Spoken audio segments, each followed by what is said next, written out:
வணக்கம். இந்த நாளில் சின்ன சின்ன வெளிச்சங்களில் இன்னொரு புதிய சிந்தனையை தெரிந்து கொள்வோம். பரிசுத்த வேதாகமத்தில் உங்களுக்கு எந்த கேரக்டர் ரொம்ப பிடிக்கும் அப்படின்னு கேட்டால் ஒவ்வொருத்தரும் ஒவ்வொரு கேரக்டர் சொல்லுவாங்கள்ல. நான் ஒரு கேரக்டர் இப்போ சொல்லவா? நான் சொன்ன உடனே நீங்கள் எல்லோரும் உங்கள் வீடுகள்லேயே என்னை திட்டுவீங்க. இல்லைன்னா இப்படிப்பட்ட ஆளெல்லாம் எங்கே பிடிச்சிங்கன்னு கேட்பீங்க. ரொம்ப படித்தா அப்படி தான் புத்தி மாறி போயிடும் போலகுதுன்னு கூட நினைப்பீங்க. எனக்கு ரொம்ப பிடிச்ச கேரக்டர் காய்பா. கோமரதில் ஏன் பிடிக்கும்னு சொல்கிறேன்னு கேளுங்க. லாசரு உயிர்த்தெழுந்ததற்கு பிறகு லாசருனுடைய புகழும் பரவுச்சு, இயேசு கிறிஸ்துவனுடைய புகழும் பரவுச்சு. சரியா? ரெண்டு பேருடைய புகழும் பரவ ஆரம்பிச்சிச்சு. நிறைய பேர் லாசருவை பார்க்க வந்தாங்க. இவர் தான்ப்பா ஏசாமி உயிரோடு எழுப்பினார், இவர் தான்ப்பா அவரை உயிரோடு எழுப்பினவர். நிறைய பேர் பாப்புலாரிட்டி கிரியேட் ஆயிடுச்சு.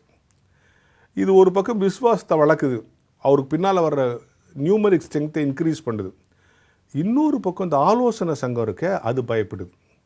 என்னடா அது, இவன் வந்தான் ஏதோ அப்படி போனார், இப்படி போனார், இது பண்ணார், அது பண்ணார், சோறு கொடுத்தாரு, அப்பம் கொடுத்தாரு, மீன் கொடுத்தாரு, சோகம் கொடுத்தாரு, நடக்க வச்சார், பேச வச்சார்னு பார்த்தா இப்போ செத்தவனே உயிரோடு எழுப்பிட்டாரு.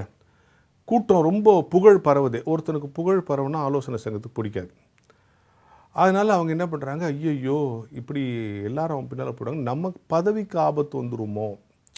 ஏன்னா மக்களை காப்பாற்றுவதாக சொல்லி தான் ஆட்சியாளர்கள் ஆட்சியில் உட்காந்துட்டே இருப்பாங்க. உண்மையிலே ஒருத்தன் காப்பாற்ற வந்துட்டான் அப்படின்னு சொன்னால் இந்த க்ரௌடு அப்படி போயிடுமேன்ற பயம் ஆலோசனை சங்கத்துக்கு வந்துச்சு. அதனால் இயேசு கிறிஸ்துவை தீர்த்து கட்டுறதுன்னு முடிவு பண்ணிட்டாங்க. அதை லீகலாக செய்யணும். இப்படியா, பதவியில் இருக்கிறவங்க தப்பு செய்கிறதுக்குன்னே ஒரு சட்டம் போட்டுப்பாங்க. தப்பை கூட லீகலாக செய்கிறவங்க பதவியில் இருக்கிறவங்களுக்கு தெரியும் எப்படி தப்பை லீகலாக செய்யலான்னு. சரியா? என்ன பண்ணிட்டாரு, இவனுக்கு இயேசு கிறிஸ்துவை தீர்த்து கட்டணும். எப்படி தீர்த்து கட்டணும்? ஏதாவது ஒரு பழி அவர்கிட்ட சொல்லுவோம். அது சட்ட ரீதியான கொலை செய்வதற்கான காரணமுள்ள ஒரு சட்டத்தை கொண்டு வந்து நிறுத்தி அவரை கொலை பண்ணணும். அதுக்கு ஒரு ஜஸ்டிஃபிகேஷன் கொடுக்கணும். அந்த ஜஸ்டிஃபிகேஷனை காய்பா கொடுத்தார் பாருங்கள். என்ன ஜஸ்டிஃபிகேஷன் கொடுத்தார் நீங்கள் பைபிளில் படித்து பாருங்கள். அதை படித்த பிறகு தான் எனக்கு காய்பாவை ரொம்ப பிடிக்க ஆரம்பிச்சிச்சு. என்ன ஜஸ்டிஃபிகேஷன் கொடுத்தார்? ஜனங்கள் எல்லாரும் கெட்டு போகாதபடிக்கு ஒரே மனுஷன் ஜனங்களுக்காக மரிப்பது நல்லது. எப்பா அதை செய்ய தான்ப்பா இயேசு கிறிஸ்து இந்த உலகத்துக்கு வந்தார். நம்ம எல்லாருக்காக அவர் மரிக்கிறதுக்காக வந்தார். அதை தெரிஞ்சோ தெரியாமலோ காய்பா சொல்லிட்டான். அதில் பாருங்களேன், யூதர்களுக்காகனு கூட சொல்ல, எல்லா ஜனத்துக்காக தான் அவர் சாக வந்தார். அதுதான் அவருடைய அஜெண்டா. அதுக்கு தான் இவ்வளோ பாடு, அதுக்கு தான் இவ்வளோ ஸ்ட்ரகிளு. அதை அவன் சொல்கிறான். அவன் தெரிஞ்சோ தெரியாமலோ இயேசுவை தீர்த்து கெட்ட ஒரு ஜஸ்டிஃபிகேஷன் சொன்னான்.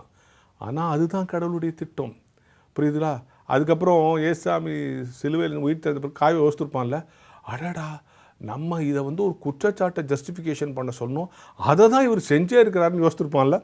இது நான் கற்பனை, யோசித்துருப்பான்ல, நினச்சிருப்பான்ல காய்பா. யோசித்து பாருங்கள், இந்த உலகத்தில் எந்த நோக்கத்துக்காக இயேசு கிறிஸ்து வந்தாரோ, நம்ம எல்லாருக்காகவும் மரிப்பதற்காக வந்தாரோ, அவன் சொல்கிறான் ஜனங்கள் எல்லாரும் நல்லா இருக்க ஒரு ஆள் மரிப்பது நல்லது.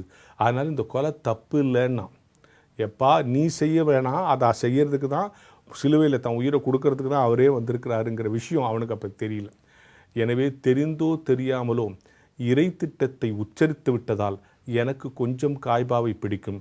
இப்பொழுது நான் சொன்ன இந்த காரணத்தின் மூலம் எம்மேல் உங்களுக்கு வெறுப்பு குறைந்திருக்கும் என்று நினைக்கிறேன். இப்படியெல்லாம் நம் ஆழமாக யோசிக்கிற பொழுது அழகழகான சிந்தனை நமக்கு பிறக்கும் என்கிற ஞான வெளிச்சத்தோடு இந்த நாளை தொடங்குவோம்.